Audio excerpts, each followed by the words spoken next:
Niba ushaka gutera imbere hari ibintu by'ingenzi ushobora kuba wareka kuko ubaye ubikora bishobora kuba byakugiriramo ingaruka mbi. Niba ufite akantu k'akabizinesi gakore kugira ngo ntucike intege, kugira ngo ejo n'ejo bundi kazakubesheho cyangwa se kabashe kuba kakugeza kure, kubera ko nta mwana uvuga ngo yuzure ingobyi. Urahera kuri bikeya ufite kugira ngo ubashe kuba watera imbere. Ariko ibintu 15 tugiye kuba twarebera hamwe, nuramuka usanzwe ubikora cyangwa se bikuriho ukaba utitegura kuba wabireka, bishobora kuba byakugirira ingaruka mu hazaza hawe.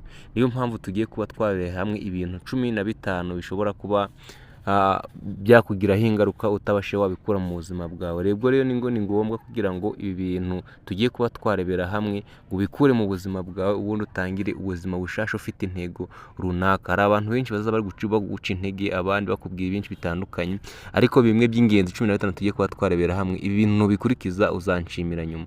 Je mugiye kubona kuri channel nitwa Uwiragiye Dani. Niba ari ubwa mbere ugeze hano kuri channel, ukande subscribe ufungure inzogera kugira ngo hatazagira video nimwe igucika iturutse hano. Manze mbasuhuza nambaye ikaze, nizere ko mumeze neza. Uyu munsi rero tugiye kuba twaganira ku bintu 15 umuntu wese ugamije kubaho neza cyangwa se kuba yagira ubuzima bwiza, kugira amahoro no kuba yagira iterambere agomba kuba yakura mu buzima bwe, kugira ngo ubuzima bwe buzahore bumeze neza kandi ntibuzigere buhura n'imbogamizi. Ibi bintu 15 ugomba kubikura mu buzima bwawe burundu. Byose ni ibintu byoroshye ariko bikomeye cyane mu buzima bwawe bwa buri munsi. Reka tutangire turebere hamwe ibyo bintu uko ari 15 bishobora kuba byakugiraho ingaruka uramutse utabikuye mu buzima bwawe. Icyambere tugiye kuba twarebera hamwe, gutinya gukora amakosa. Amakosa nta muntu udakora amakosa.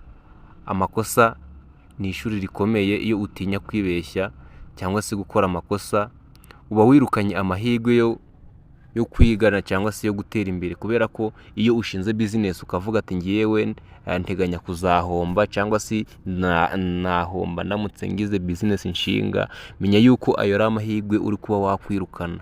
Niba hari akantu ka business gato utangiye, gerageza ugakore kabe gato ariko kazakugeze kure.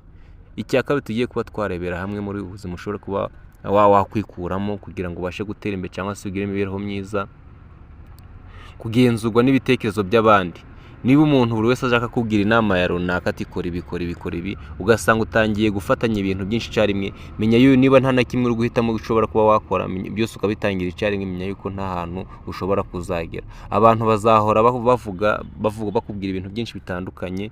Iyo uha agaciro uburyo buri jambo ryose cyangwa se buri bitekerezo byabo byose, uba uretse uri kureka ubuzima bwawe bw'ahazaza, uba wicira ibitekerezo. Genzura mu nshuti zawe rero amagambo bakubwira, ubashe kuba washira mu ngiro cyangwa se mu bikorwa, bityo bizakugirire akamaro. Ibintu cya gatatu tugiye kuba twarebera hamwe muri iyi video, reka uburwari bwo kudafata icyemezo. Gufata icyemezo ntago ari ibintu bya buri wese. Umuntu ufata icyemezo aba ari umuntu w'umugabo cyangwa se umuntu uzi ubwenge cyangwa se umuntu w'umuhanga, bitewe nuko hari ibyo ashaka kuba yareka. Guhora mu kwibaza byinshi ntacyo bikumarira.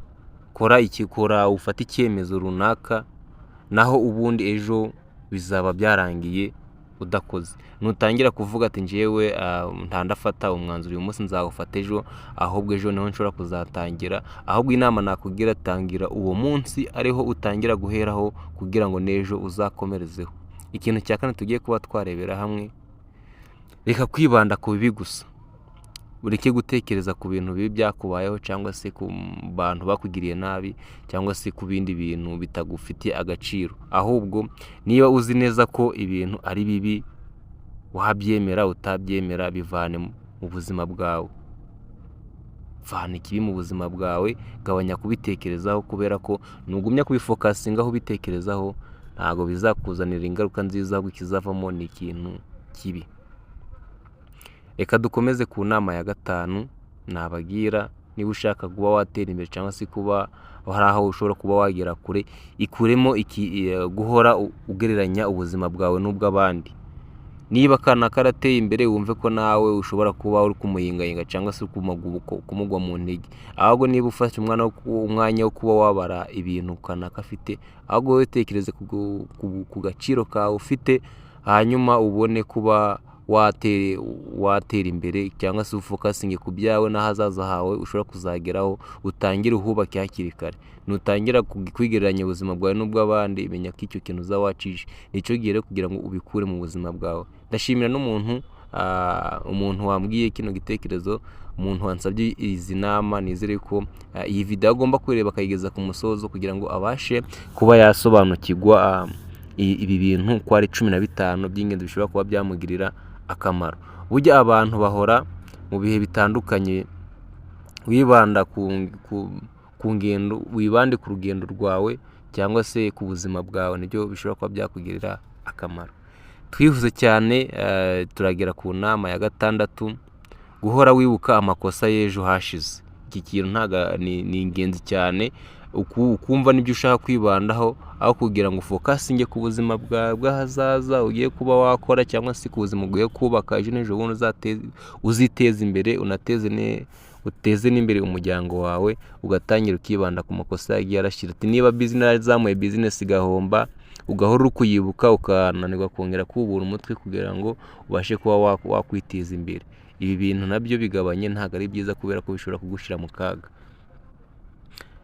Ejo hashize ntihagaruka, ntago never come back. Ni amakosa gusa, komeza wibuke cyangwa se wibande ku ejo hawe hazaza gusa. Icya 7 tugiye kuba twarebera hamwe, kwibambira ku bantu bakuzanira agahinda, kwibanda ku bantu bakuzanira ibibi gusa, kwibanda ku bantu batakugira inama, abantu bakuzimya inzozi zawe z'ahazaza, abantu bagusebya cyangwa se bagusuzugura.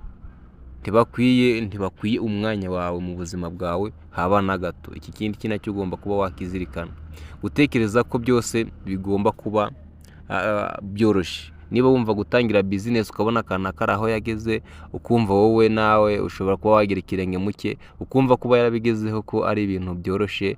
Muri ubu buzima nta kintu cyoroshye, ikintu cyose ushobora kubona gishobora kuba cyakuvuna kandi kikakugora.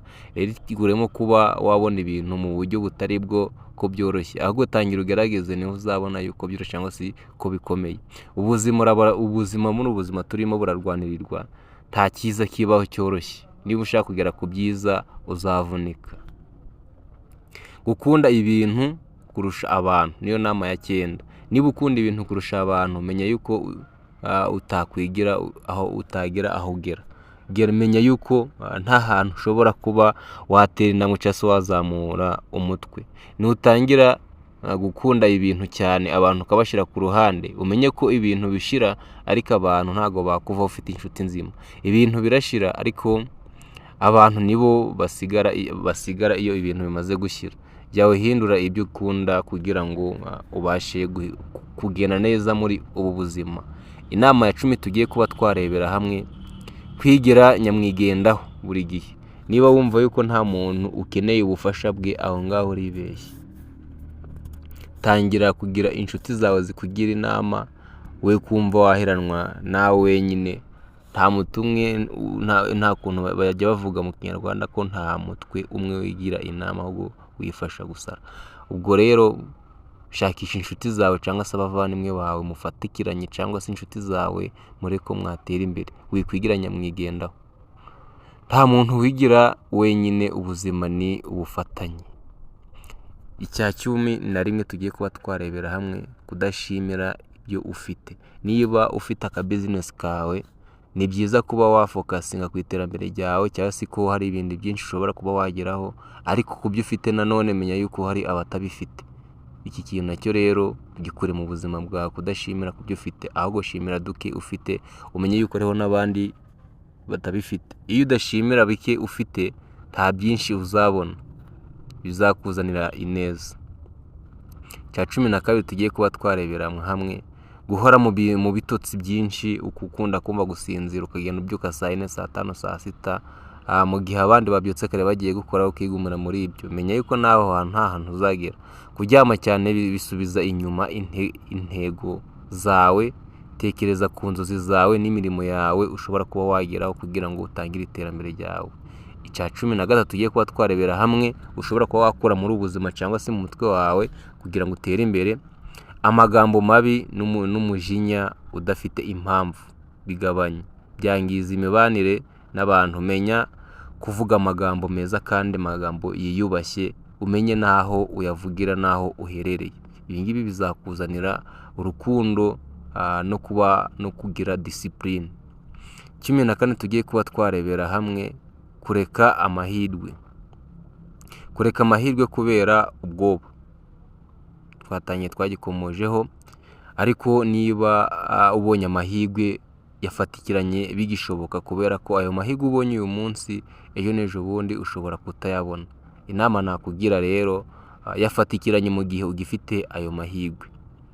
Iyo wihebye amahirwe ntazo, iyo utangiye kugira ibintu byo kwiheba, amahirwe nayo abaguca mu myanya y'intoki. Tangira nubwo utizeye byose ko bishobora kuzagenda neza, ariko ku mahirwe makeya ufite, tangira uyabyaze umusaruro. 15 nicyo cyanyuma tugiye kuba twasozerezaho. Utekereza ko utazigera ubigeraho, nacyo gikure mu mutwe, ahubwo wowe wumve yuko ushobora kugera kuri byinshi nta bandi bantu wifashishije, kandi ari weho wifitemo ubushobozi bwo kuba watera imbere. Gabanya rero, gabanya ko kwiheba, wumve yuko nta terambere uzageraho bitewe n'uko naho wavukiye cyangwa se naho uherereye, ahubwo bitewe naho uherereye ayo mahirwe uyabyaze umusaruro. Kwiheba ni inzitizi ikomeye. Izere ubushobozi bwawe ufite, ntuzigere wibeshya ko bidashoboka, ahubwo umva ko bishoboka. So inyigisho rero y'ibanze nabagira, ibintu byose bihuriye mu kintu kimwe, gufatanya icyemezo cyo guhindura. Iyo uhinduye imyumvire yawe n'ubuzima bwawe burahinduka. Ubuzima bubi buturuka mu byo twemera, ubuzima bwiza buturuka mu byo duhitamo. Rero tekereza kabiri ku byo ugiye gukora kugira ngo bizakuzanire inyungu nyinshi cyangwa se inyungu nyinshi uzanshimira nyuma. Ibi bintu uko ari 15 ugomba gukura mu buzima bwawe burundu. Niba hari kimwe muri ibi ubonye gikomeye, andika muri comment hasi maze tuganire. Ntukibagirwe gukora subscribe kandi like na share kugira ngo iki kiganiro gisangize n'abandi bashobora kuba batera imbere. Ngiye mwari muri kumwe muri iyi video, nitwiragiye Daniel. Reka dusubire mu zindi video. Izi nama nuzikurikiza ndabizi uzanshimira nyuma. Tubibagiye gukanda subscribe kugira ngo tuzacikwa n'ikindi kiganiro. Extra Vista, ndabakunda cyane.